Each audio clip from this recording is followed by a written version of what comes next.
Olá pessoal, tudo bem com vocês? Aqui professor Ronaldo gravando mais um vídeo e o objetivo hoje é explicar para vocês um pouco mais sobre as demonstrações contábeis aplicadas ao setor público. Então, quais são essas demonstrações e como elas são estruturadas, para vocês terem uma ideia um pouco mais aproximada sobre essas demonstrações contábeis, tá bom? A partir de quando elas foram obrigatórias e tudo mais, tá bom? Então vamos lá estudar mais um pouquinho. Pessoal, a estrutura das demonstrações contábeis foi estabelecida pela Norma Brasileira de Contabilidade aplicada ao setor público 16.6, pelo Decreto 6.976 de 2009, e pelo Manual de Contabilidade aplicada ao setor público, tá? Então, elas se tornaram obrigatórias a partir de 2014. E essas demonstrações financeiras ou demonstrações contábeis, elas são extremamente importantes para a administração pública porque mostram a situação do patrimônio e suas variações. Então, isso é muito importante para diversas situações, por exemplo, a prestação de contas e para a promoção da transparência e instrumentalização do controle social e a responsabilização dos gestores, que a gente chama de accountability. Tudo bem, gente? Então, por isso, por causa da tomada de decisão para a promoção do accountability e da transparência e instrumentalização do controle social. Por isso, essas demonstrações são extremamente importantes, tá, gente? A modernização das demonstrações contábeis vieram com a NBCT 16.6, para atender aos usuários, para alinhar com as normas internacionais e a legislação vigente. E daí eles criaram, a partir disso, novos anexos para a Lei 4.320, principalmente no artigo 113, tá, gente? Então, eu recomendo que vocês deem uma olhadinha na Lei 4.320, de 1964, principalmente esses novos anexos. Deem uma olhadinha na Lei 101, de 2000, a Lei 10.180 de 2001 e o Decreto 6.976 de 2009. Esses documentos são muito importantes, é necessário que o contador público tenha esses documentos sempre à mão para sempre verificar. Tá, pessoal? A partir do Decreto 6.976 de 2009, foram feitas algumas mudanças no balanço patrimonial, da demonstração das variações patrimoniais no balanço orçamentário e no balanço financeiro. Então, a partir de 2009, essas mudanças aconteceram, tá, pessoal? E a adaptação disso por parte dos contadores no início foi bastante difícil. A NBCT 16.6 introduziu o demonstrativo dos fluxos de caixa, que é a DFC, e a demonstração das mutações do patrimônio líquido, que é a DMPL. Tá, gente? Então, isso foram alterações da NBCT 16.6. E a obrigatoriedade da divulgação das demonstrações contábeis pelos entes públicos, pelas entidades do setor público, em 2014 se tornou obrigatória a divulgação do balanço patrimonial, as demonstrações das variações patrimoniais, o balanço orçamentário e o balanço financeiro. E a partir de 2015, foram se tornando obrigatórios a demonstração de fluxo de caixa, as demonstrações de mutações do patrimônio líquido. Tá bom, pessoal? Essas demonstrações financeiras, essas demonstrações contábeis, já com as adaptações, se tornaram obrigatórias nesses anos, então. Atualmente, as demonstrações contábeis são estruturadas de acordo com os anexos da Lei 4.320. Lembram que eu falei que esses anexos foram introduzidos? Pois é. Então, o anexo 14 fala do balanço patrimonial, o anexo 15 fala da DVP, que é a demonstração de variações patrimoniais, o anexo 19 fala da DMPL, que é a demonstração das mutações do patrimônio líquido, o anexo 12 fala do balanço orçamentário, o anexo 13 fala do balanço financeiro e o 18 fala das demonstrações de fluxo de caixa. Bacana, pessoal? Então, seguindo em frente, necessidades de modernizar a publicação das informações contábeis no setor público. Então, essas mudanças com a NBC T16.6 permitiu que houvesse uma modernização dessas demonstrações financeiras e um alinhamento delas com as normas internacionais e mais fornecer informações aos usuários para eles tomar decisões. Então, isso foi extremamente importante e foi muito desafiador no início, mas depois os contadores conseguiram se adaptando com o passar do tempo. O balanço patrimonial, o que ele mostra? Ele mostra a situação do patrimônio da entidade. É formado por ativos, passivos e patrimônio líquido. A segregação das contas é feita em circulante e não circulante, de acordo com a NBCT 16.6, observados seus atributos de conversibilidade e exigibilidade. Então, uma conta do passivo que é exigível dentro dos 12 meses a partir da publicação do balanço patrimonial, ela vai ser circulante. Depois dos 12 meses seguintes vai ser não circulante. Assim também a segregação das contas do ativo.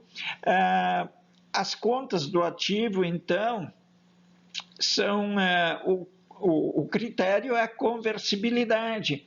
Em quanto tempo uma conta do ativo vai ser convertida em dinheiro?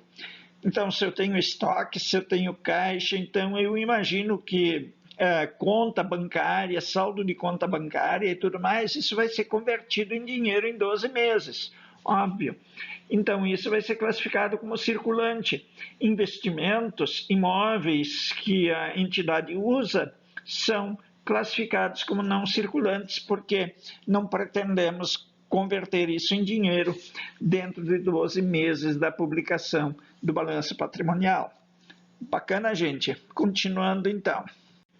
Então, pessoal, aqui nós temos um modelo de balanço patrimonial da Prefeitura Municipal X do ano de 2020. Então, nós temos aqui o ativo circulante, deixa eu marcar aqui o ativo circulante, o ativo não circulante aqui, né? Ativo não circulante e o total do ativo aqui. E aqui, para efeitos de comparabilidade, nós colocamos aqui o ano 2020, aqui 2019, os saldos, para poder fazer uma comparação, tá? E do lado direito nós temos o passivo, também 2020 e 2019, para efeitos de comparação.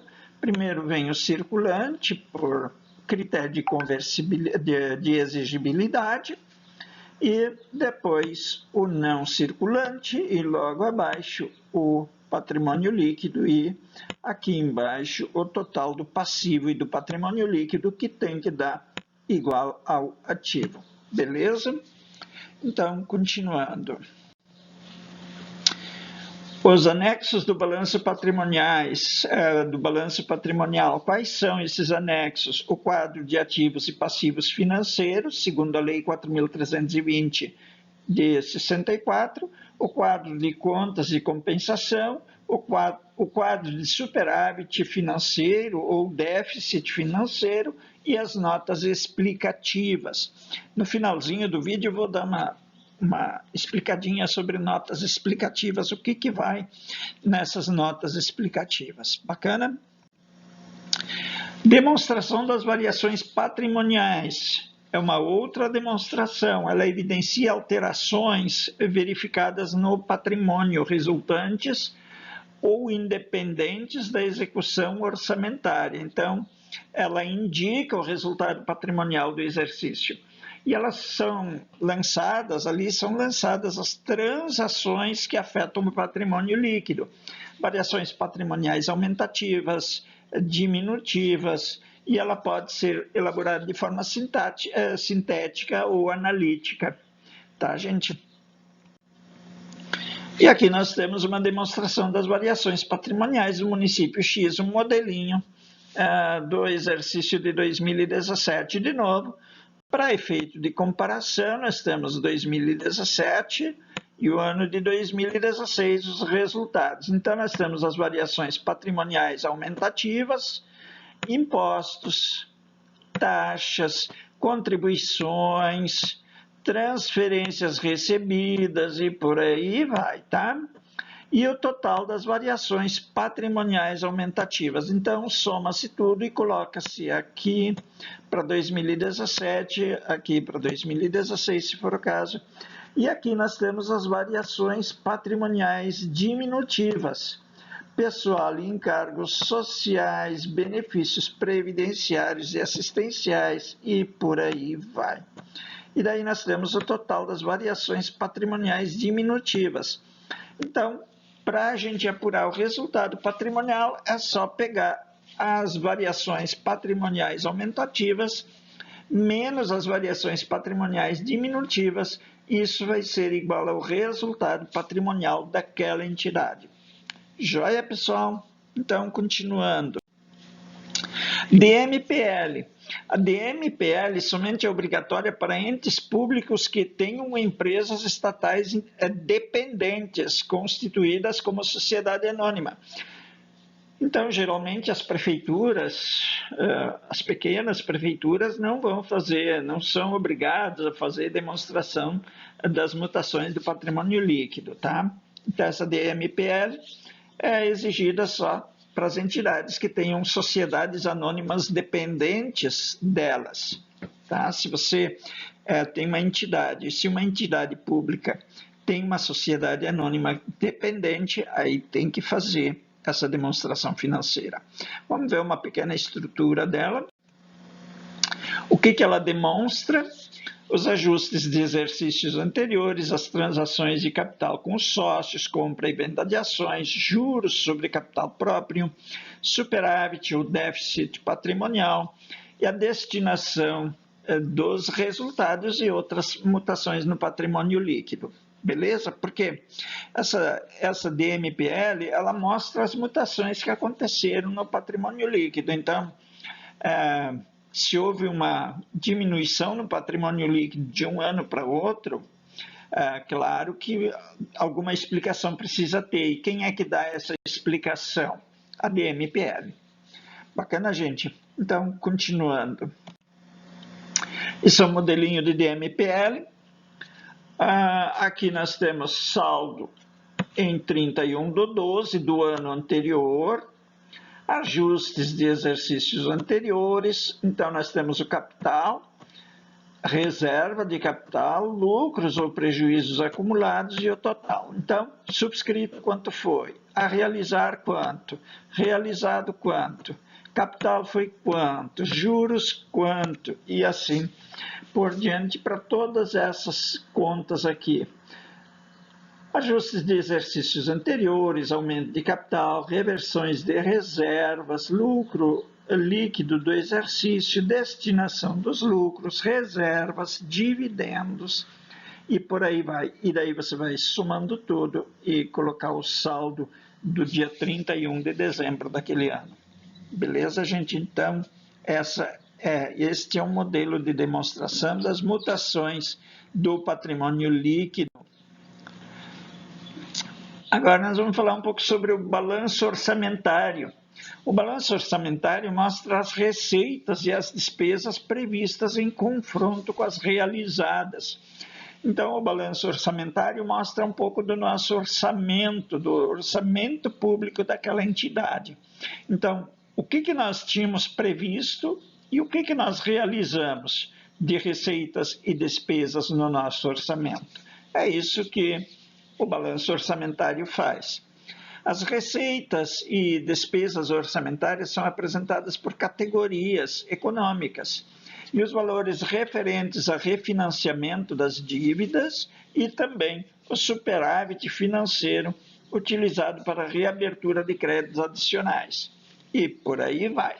Tá, gente? Então, o balanço orçamentário mostra o que você previa receber e o que você recebeu, o que você previa gastar e o que você gastou dentro do orçamento. Bacana? Então, também é uma demonstração muito importante. O balanço orçamentário, pessoal. Nós temos aqui, então, um modelinho de balanço orçamentário.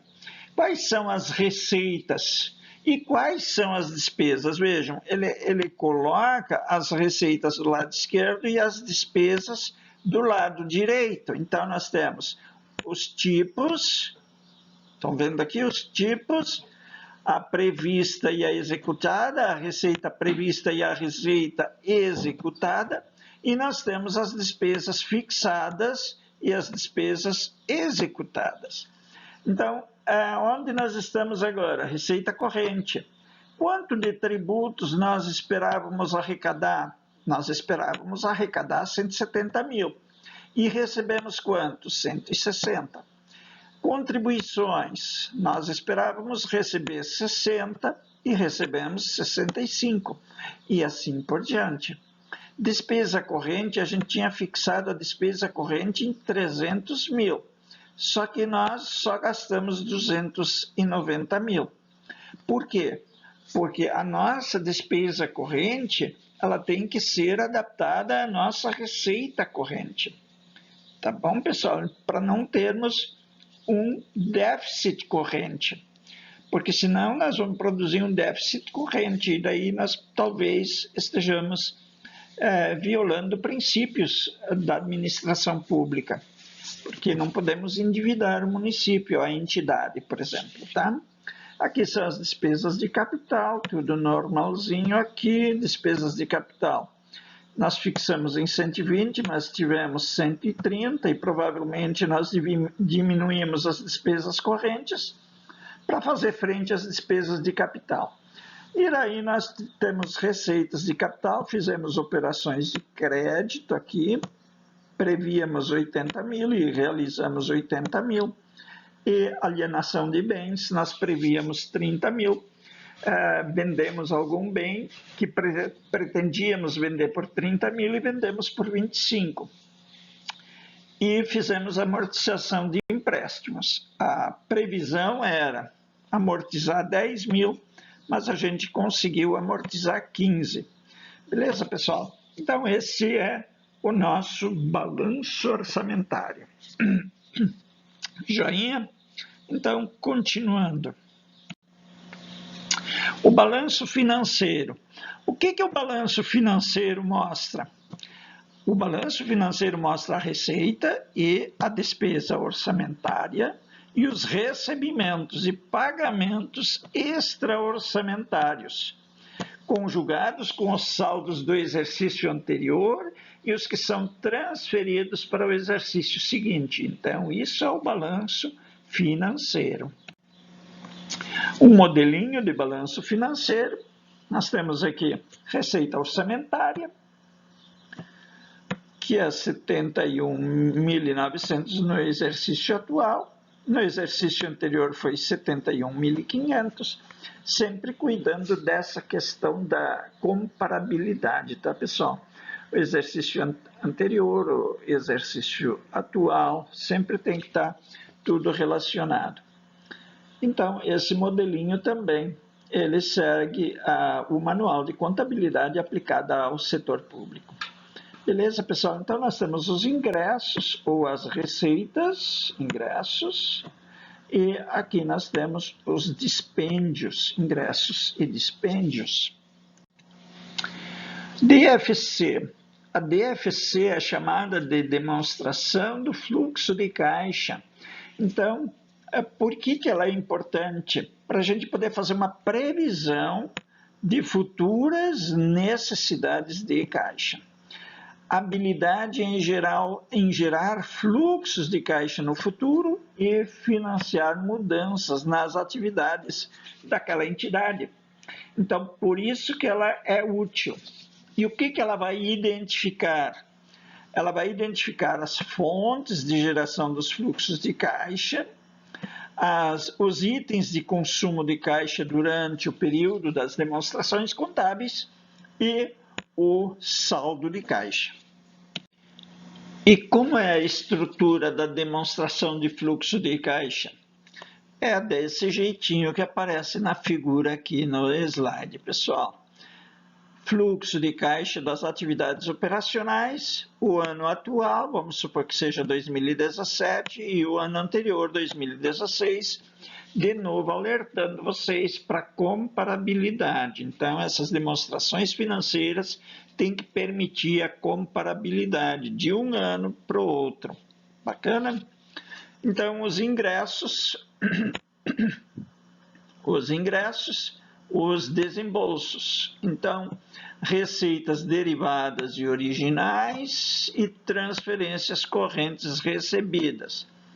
Então, nós temos os ingressos, beleza, todos os ingressos. Depois nós temos os desembolsos, pessoal e demais despesas, juros e encargos da dívida e por aí vai. Isso é o fluxo de caixa das atividades operacionais. E depois nós temos o fluxo de caixa das atividades de investimento. E daí nós também vamos ter ingressos. Do mesmo jeito que as atividades operacionais têm ingressos e desembolso, as atividades de investimento também têm ingressos e desembolsos. Que ingressos as atividades operacionais podem ter? Alienação de bens, podem ter aquisição de ativo não circulante. Então, alienação de bens significa vender alguma coisa, e isso vai dar um ingresso financeiro. Então, o fluxo de caixa fica demonstrado dessa forma. Então, nós temos aqui os ingressos, alienação de bens, outros ingressos, e desembolso, aquisição de ativo não circulante. Então, eu posso pegar e vender um terreno da entidade, comprar uma máquina com esse terreno, e daí sobra um pouco de dinheiro, e daí entrou no caixa essa sobra, e isso gerou. Então, assim eu consigo mostrar como o meu fluxo de caixa se deu, como o dinheiro em caixa aconteceu. Entendido isso, pessoal? É simples, né? Mas a gente precisa analisar direitinho e com calma para compreender. Bacana, pessoal? Então, continuando, nosso penúltimo slide fala das notas explicativas. Lembra que eu falei que as demonstrações financeiras têm notas explicativas? Pois é. Então, o que vai nas notas explicativas? Na nota explicativa vai tudo que o contador daquela entidade considera importante para explicar algo que não ficou explicado nos números frios daquela demonstração financeira, daquela demonstração contábil. Então, se na dúvida entre explicar alguma coisa ou não explicar, se existir essa dúvida, o que o contador vai fazer? Vai explicar. Então, se ficou lá no ativo circulante uma explicação para fazer, então você coloca lá, ativo circulante 1. Do lado de ativo circulante, você coloca um númerozinho 1 pequeno. E daí, embaixo do balanço patrimonial, você escreve 1. Nota explicativa a respeito do ativo circulante, 2 pontos. E daí você explica o que aconteceu, o que você quer acrescentar ali para tornar mais clara essa informação para os usuários da informação contábil. Além disso, a natureza jurídica da entidade, você pode colocar lá o domicílio da entidade, a natureza das operações e principais atividades que a entidade do setor público desenvolveu naquele período. Agora vamos ao último slide. A divulgação das políticas contábeis, as bases de mensuração. Por exemplo, você avaliou lá, você colocou lá no ativo não circulante as pontes que aquela prefeitura construiu e você calculou o custo da ponte, o custo que é o valor original daquela ponte. Ela não sofreu depreciação ainda, ela não sofreu nenhuma reavaliação, e aí você vai dizer que o valor foi apurado com base no custeio por absorção e tal. Beleza, pessoal? Então, as bases da mensuração. Quando você muda uma política contábil, você tem que explicar. O julgamento pela aplicação de políticas contábeis e a divulgação de estimativas. Se você for fazer uma estimativa, você tem que divulgar isso com notas explicativas também. Tá bom, pessoal? Então, isso era o que eu queria conversar com vocês hoje sobre demonstrações financeiras. Eu quero deixar um grande abraço para cada um de vocês. Espero poder vê-los muito em breve. Tá bom, gente? Um abraço. Tudo de bom. E até breve. Deixa teus comentários aqui embaixo. E daí eu leio e vou tirando dúvidas de vocês também por ali. Tá bom? Um abraço, pessoal. Tchau.